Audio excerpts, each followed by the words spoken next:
We are the Mississippi Economic Council. We're the State Chamber of Commerce. We are a business association organization. We are funded strictly from our member dues. We do not take any government money. We serve as an organization to represent businesses in Mississippi to make sure that we have a strong economic climate, that we're competitive in how we approach economic development, but we also focus on things like workforce development. How do we make sure that we have the workforce that we need for our jobs? We focus on education, making sure we have programs all the way down to early childhood education, K-12, universities, community colleges, to make sure that as we are preparing these students, they're ready to join the workforce. So we cover a lot of areas that all support making sure our businesses are successful. Today is our MEC Capital Day. It's held the first week of the legislative session, and it's a chance for everybody to come into Jackson, learn about what's going on, and say, hey, what's going to be happening in this session. We've talked about some of the priority issues that we'll be looking at, some with education, with the implementation of the Common Core standards, some with economic development, which involves some tax issues, other things of that nature that we're constantly looking at that will be part of the legislative session going forward to make sure that our members are represented there. The goal of MEC is to make sure our members have a voice at the Capitol without ever having to leave their desk. That's what we're here for, to keep them informed and to give them a chance to express their opinion. Good morning, everybody. Thank you for coming out. We've got a great day ahead, as you can see on your programs. And to get things right started, we're going to go to our volunteer chair. As you know, we're a volunteer organization. We have a volunteer board, volunteer leadership, and every year that changes. And this year we're very fortunate to have a great young leader, a person who's had wonderful experience on Capitol Hill, came into Entergy about the time I came to Mississippi, working at the where the rubber meets the road in customer service initially, and then on up through various ranks of management to now become CEO. He's a great community leader. He's chairing the International Ballet. He's at the front of the Civil Rights and History Museum fundraising effort. When a job needs to get done, you call on Haley Fizzackerly, and he gets it done. Please join me in welcoming the CEO of Entergy Mississippi and our current chair, Haley Fizzackerly.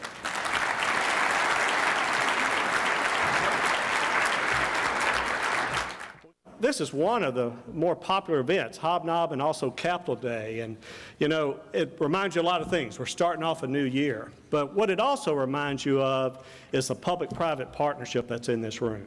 We're bringing together the business leaders of the state, the community leaders, educational leaders, and our legislative officials and political elected officials. And we have one common goal. What I like about Capitol Day, we come in here with a very positive attitude about what can we do to make Mississippi better. And that's for the one common goal. We may have different opinions and different ways of how we're going to get there, but we all love this state. We know what we're capable of doing, and we want to come in here and talk about how do we take ourselves to the next level. So thank you for what you do for the Mississippi Economic Council. Thank you for what you do for your communities in this state. But it does show us that the private and public partnership, what we can do together to move ourselves forward.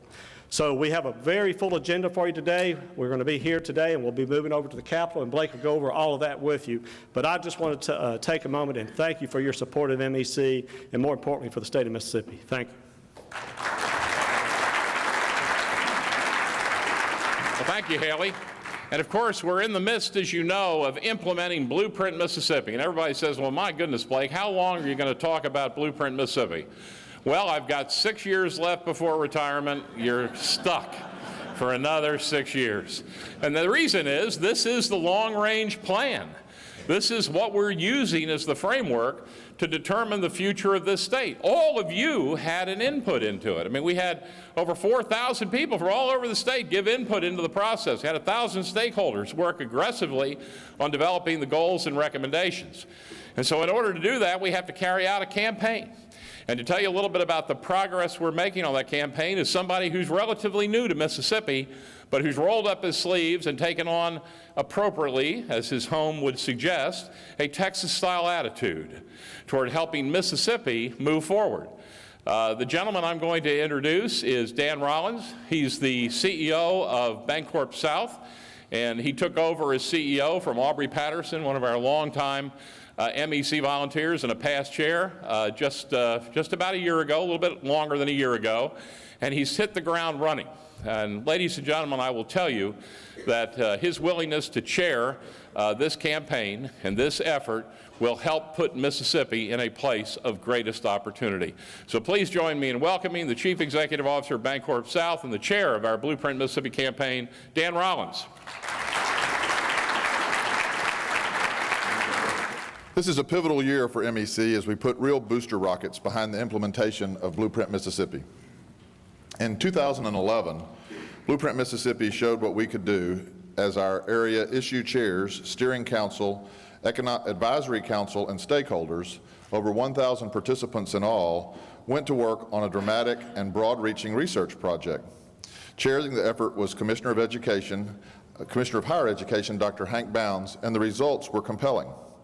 But as we turned to the task of implementing Blueprint, we realized that we couldn't get the job done with chewing gum and baling wire as we had done in the first Blueprint in 2004. It was clear that it would take a concerted and well-funded effort and to really complete the job. That's where Blueprint Mississippi Pathway to Progress effort comes in. It is both a campaign and a process. The campaign is designed to aggregate $3.7 million in program funding to jumpstart the implementation of Blueprint Mississippi. To date, we have raised over $2 million of our goal through the generosity of MEC membership. That's over halfway to our goal. We are calling on other leaders in the MEC membership to join the existing donors and supporting this important program to help us finish the job over the next 5 years. Assisting in the effort to reach out to our members are our regional vice chairs, Robin McGraw from Renaissance Bank, Jerry Host from Trustmark Bank, and John Hairston from Hancock Bank. It's a group of bankers. I know that makes you all happy. As well as Bill Yates, focusing on our leaders effort. So much for the campaign part. It's important, we need to get it done, but we also need your help. Now for the process part. It involves re-engaging volunteers in every corner of our state. It takes real involvement from stakeholders in every part of our state to make this happen. You can sign up to participate in one of the 4 areas online at blueprintmississippi.com. All the information you need is on a card in your place. As you can see, Blueprint's programmatic focus is on the 4 important Blueprint Mississippi pillars of progress: economic competitiveness, resource development, educational achievement and workforce development, and technology advancement. We aren't waiting on the fundraising to be completed. We began aggressively implementing Blueprint Mississippi last year with our first drill-down study identifying the opportunities for healthcare as an economic development driver. As a result, Governor Bryant has created the Mississippi Healthcare Solutions Institute, which MEC is now helping launch as part of the process. MEC has task forces that are hard at work in each of these 4 issue areas. The projects are well underway, and there are more to come. In fact, today, Erwin Edenson of Ingalls Shipbuilding will announce a major Blueprint initiative to boost workforce development in Mississippi. $3.7 million puts the program resources in place to take Blueprint Mississippi to the next level. It will be teamed with $5.9 million in operational funding over a period designated by the MEC board to provide a combined investment of almost $10 million into the Blueprint Mississippi Pathway to Progress program. That's real money, all from the private sector in a state the size of Mississippi. Mississippi is on the move. Blueprint Mississippi helps keep our focus. The Pathway to Progress campaign gives us the sustainability that will put our state in the place of greatest opportunity. With your help, we can make a meaningful difference. Thanks for your support. As a new person to Mississippi, it is a distinct honor to be here and afford the chance to help contribute to the success of Blueprint Mississippi. I look forward to working with you. I appreciate the welcome that I've received. I appreciate Blake. This is a great organization. We look forward to being a part of it for a long time to come. Thank you very much. Also like to thank our First Lady, Deborah Bryant, for being with us today. Thank you, Madam First Lady, for being here. Appreciate your support. And we're going to introduce her husband now, but he's not physically here. Our governor is off doing economic development work, but thanks to the magic of the silver screen, we are able to bring you the governor of the great state of Mississippi, the Honorable Phil Bryant, on video. Good morning. I am very sorry I cannot be here with you today at your MEC Capital Day. I believe this is the first MEC Capital Day I may have missed since being governor or lieutenant governor, but I can tell you it's for a good cause. I'm heading out of state for an economic development trip. Now, I won't be gone long. I'll be back tomorrow, but this is a critical company here, an existing business that is headquartered out of state that we're hoping will expand and grow, and I'm sure all of you understand how important it is that I make these personal visits. We've seen this year that this personal involvement of economic development from the governor's level along with all of you. All right, all of you seen my scorecards. You know, I like to tote this around with me. I keep it in my pocket. It's get a little tattered and torn, but it is so important. We say on the front of this is made in the USA and perfected in Mississippi. That's why we've had so many manufacturing jobs in the state of Mississippi. That's why, as I said earlier, we've grown by over 6,000 jobs. A new company like Yokohama Tire Company, the expansion of the supplier park at Nissan, and Toyota's suppliers expanding in northeast Mississippi. On it goes, and that's why we're number 9 in the nation for economic development opportunities according to Area Development Magazine. That's why we're number 2 for competitive utility costs and permitting speed. Number 2 in America, not number 50, not number 49, number 2.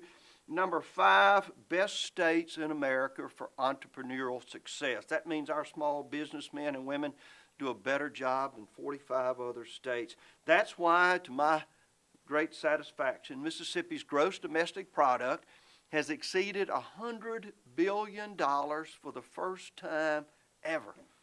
All of the salaries, all of the manufacturing, everything that goes into that GDP, over $100 billion. Now, we should all be very proud of that. And I could not make that claim if MEC had not worked so hard to help us reach these goals, to make sure that we're the number 2 location in the world, not just in America, but the second best location for the world in investing in our oil and gas. Number 2. Our Tuscaloosa shale play is growing and will be one of the largest plays for oil and natural gas in America and employ thousands of Mississippians. Now, we've worked hard to make sure we got the workforce of the future, and I hope very soon we will be able to show you our new website, our Mississippi Works website that will be unlike anything in America to help identify the jobs that we have available out there just now in Mississippi, who's qualified for it, and how to match those up. It will be something no other state has. Now, I appreciate MEC. Each year we call on you to help support our legislative agenda. And again, this year we'll be talking about economic development. We'll hope to look towards the support for MDA. And that team, as the Mississippi legislature has moved forward with us in creating the most job-friendly economy in America. We'll talk about the budget, the 98% rule, so that we don't spend all of the money. I know there are a lot of good causes that we need to spend that money on, but if you don't put some aside, and this economy would happen to slow down, then those demands continue in state government. I did that in 2008 when I was lieutenant governor, filling the rainy day fund, and I think it's time that we begin along a path of doing the same thing again. I think, as we know, looking at what Finch has told us in their ratings report, we've got to stop using one-time money for reoccurring expenses. Now, the legislature has worked hard over the past 2 years to try to get that under control. We're going to do a better job of it in 2014 to make sure that one-time revenue for reoccurring expenses is reduced. Finally, we're going to talk about public safety and corrections. All of you know the expense of housing a criminal, the incarceration costs, but it's worth it. If we're talking about violent offenders, if we're talking about career criminals, we must get them out of society. If we're going to have an economy that grows at the level that we demand, then you must control crime. People must feel safe in their property and in their person. So as you know, that we worked this year with the Mississippi legislature and the Pew Research Institute to make sure that we have best practices around the nation, to make sure that we can look at not only being tough on crime, but smart on crime, helping us fund, for example, those drug courts so that we can get people out of the correctional facilities and into a reentry program to help them begin their lives anew, get a good job, and support their family without going back into prison. Now, as a former law enforcement officer and a member of a family that suffered through a violent crime, I can tell you this new plan will not be soft on crime. It will not allow that career criminal or that violent offender to go free, and just the opposite, it'll make sure that we keep them where they need to be. But that individual that is there caught in a society of the drug culture that is abusing a controlled substance might have an opportunity to regain their footing, to go away from that lifestyle and to be a creative, productive citizen. And this has been successful where it's been tried. I've said Mississippi ought to be the worst place to commit a violent act, but the best place to get a second chance. So we'll work hard on that. We're going to direct strike forces, if you will, to go into areas where there's high crime, high violence, high drug use, gang activity, and we're going to clean those areas up. You give law enforcement the tools necessary, and they will get the job done. We can see in our own capital city how drugs and crime has affected the economy. They don't deserve that. We need to work hard to give them the assistance they need in making sure that this city and this state prospers without the threat of violent crimes or career criminals. So, again, thank you. I support your economic development opportunities through MEC each and every time we have the opportunity to do so. MEC has made all the difference, whether it's economic development, whether it's our health care incentives, whether it's education. It's been MEC time and time again and its leadership that has stepped forward to make sure that we get the job done and that Mississippi works. I'll let you know about our economic developments more in our State of the State address and how successful we've been. And even today as we're out making sure that Mississippi is on the move. Have a great day at the Capitol, and we'll see you soon. Okay, thank you, Governor. And thank you again, Deborah, for being here. This little document here at your place that the governor referred to, okay, this is your Yankee repellent, okay? You can speak to that as a Yankee, all right? Now, the next time a Yankee starts saying, oh, isn't it a shame that you're from Mississippi? Oh, you're from a poor state. Oh, you're not doing so well down there in Mississippi. I want you to open this up and quote some of these statistics. This is your cheat sheet. Because this is what we've got to do. We've got to have a Texas-style attitude, folks. Never hear a Texan say, oh, I'm just from a poor state, you know. He's saying, I'm temporarily broke. You know, he's not from a poor state, not a Texan. So let's use this with a Texas-style attitude. But when you talk about our legislative agenda going into the 2014 legislative session, I think you've got to understand and appreciate and learn some of what we've been able to accomplish over the last 2 years. When we traveled around in 2011 around the state asking for many of your votes, one of the things that we heard repeatedly from folks all around Mississippi, and it was a consistent theme, and that is our number one priority must be job creation, bringing better and higher paying jobs to our state. And so we have a political philosophy which says government does not create jobs. Government's role is to create an environment which encourages the private sector, you, to invest capital and create jobs.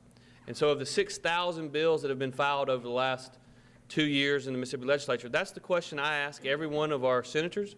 It's the question that I ask every one of my staff members and our friends over in the House, is if we pass this bill, is it going to help us create that environment which encourages the private sector to invest more money in our state? And if you look at our priorities and if you look at what we've been successful at getting accomplished in each of the last 2 sessions, I think the end results certainly bear that. 2012, 2 years ago, we passed a number of pro-business pieces of legislation which led Governor Bryant to call 2012 the most business-friendly legislative session in modern Mississippi history. And then we started the process in 2012 by reforming our educational system and working with folks all across the state to continue to invest in our priorities, but also to make reforms where needed, and we've made some significant progress there. As we look to 2013, I think you're going to see us continue down that path of working towards job creation, but one of the ways in which we're going to perhaps differentiate ourselves in our state in 2014 is we're going to work even harder to find efficiencies in government. If you believe, as I do, that we need to invest more resources in our priorities, That is more resources in K through 12 education, more resources in community colleges. If you believe we need to invest more resources in our institutions of higher learning, as I do, then I hope you will share my view that to do that, we've got to do a couple of things in our state. One thing we're not going to do, not in the 2014 session or any year that I remain as Lieutenant Governor, we're not going to raise taxes on you as small business owners, and we're not going to raise taxes on people back home. We're just not going to do it.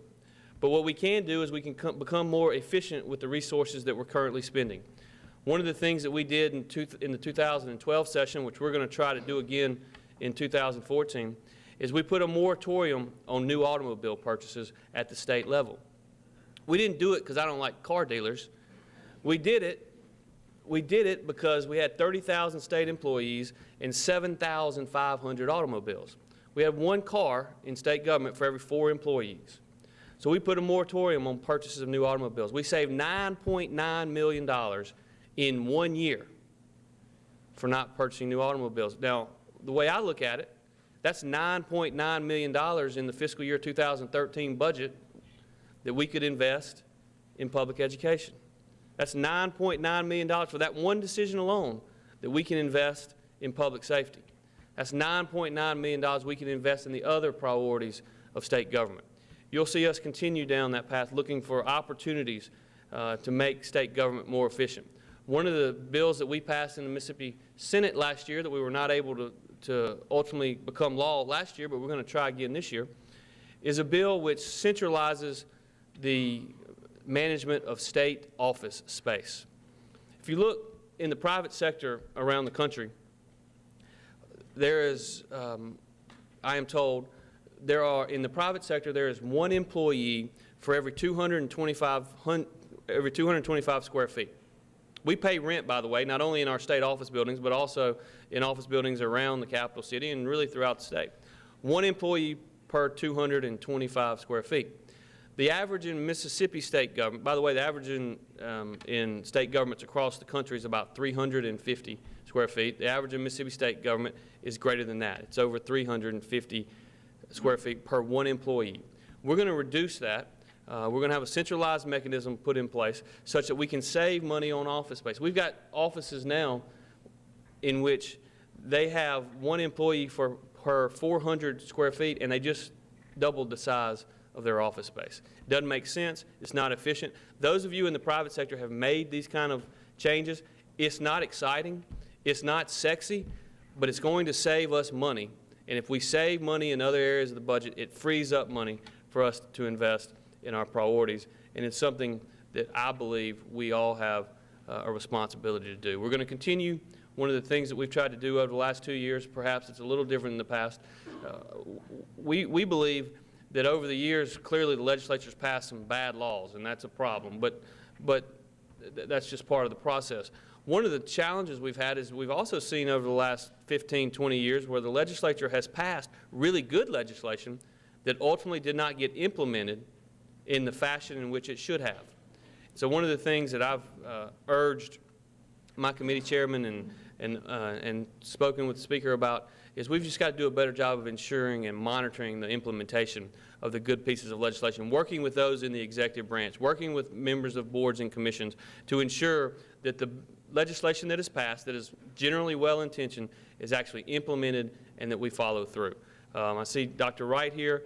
Obviously, we've done a large number of reforms in the area of public education over the last 2 years. The previous administration has worked very closely with those of us very interested in that, in seeing that those are implemented, seeing that they have the resources to implement them in the proper manner, and we're going to continue to do that, and I know Dr. Wright's committed to that as well. And so, with that, I know I'm standing between you and lunch, which makes me even more unpopular than I might already have been otherwise.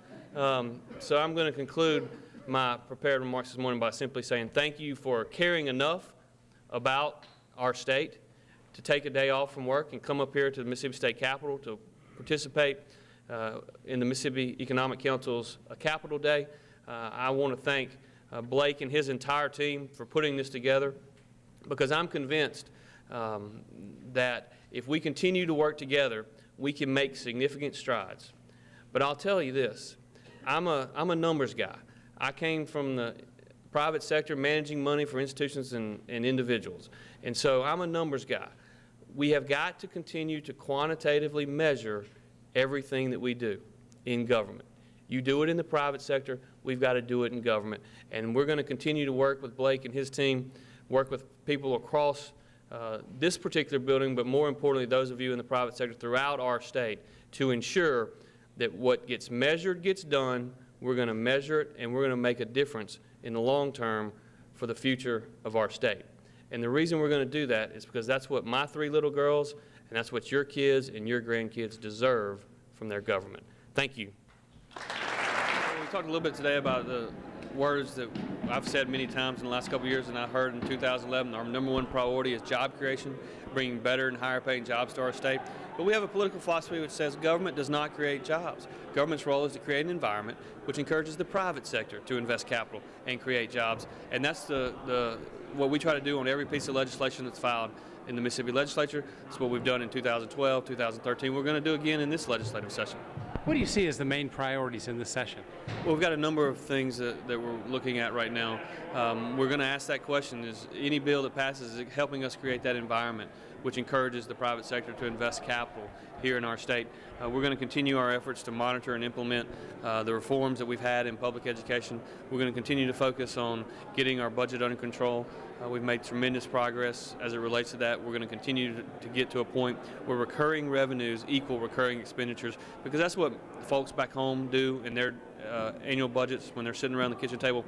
That's what we ought to do as a government. We've made great progress in the last 2 years towards that end. We're going to continue down that path this year. Your reaction to the partnership with MEC on some of these issues? Well, look, Mississippi Economic Council does a fantastic job representing the interest of the business community and really being a leader and a leading organization in our state, which transfers into being a leading organization within the state capital. We've worked very closely with them on a number of different of legislative items over the last couple of years, and I know we've already met with them, and we're going to work with them very closely to continue to improve that business climate for years to come. They can go to www.mec.ms. Our website has a lot of information on what we do. We really promote our businesses around the state, the great things that are happening around the state, but there's also information on how to be a part of MEC. One of the major initiatives we have is Blueprint Mississippi, which is really the action plan for our state going forward long term on how we're going to improve things. BlueprintMississippi.com is another option. They can go in, sign up to be a stakeholder in one of the areas that we focus on. That's educational achievement, economic competitiveness, resources, and technology. All of those things are so important as we move forward.